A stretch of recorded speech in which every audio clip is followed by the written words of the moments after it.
Se non è la pietra tombale, poco ci manca. Questo è il documento che avvia il procedimento per vietare qualsiasi tipo di intervento sull'area di via Pusterla.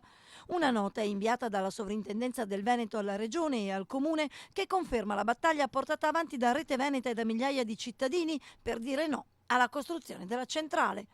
Il vincolo definitivo arriverà con un decreto ministeriale, ma intanto la sovrintendenza invita il primo cittadino Poletto ad esercitare la necessaria vigilanza affinché non siano intraprese iniziative che possano pregiudicare la salvaguardia del ponte e poi dice che il sindaco può inibire o sospendere opere o lavori in contrasto con le prescrizioni date.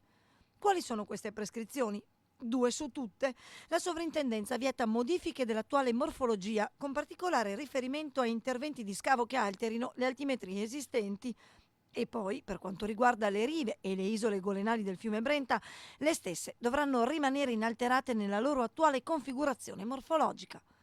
Nell'alveo del fiume, inoltre, non potranno essere installate costruzioni di qualsiasi tipo esse siano. Insomma, l'area di via Pusterla non si tocca. La migliore risposta ai tecnocrati e burocrati che avevano dato il via libera a quest'opera, sorpassando il volere del popolo.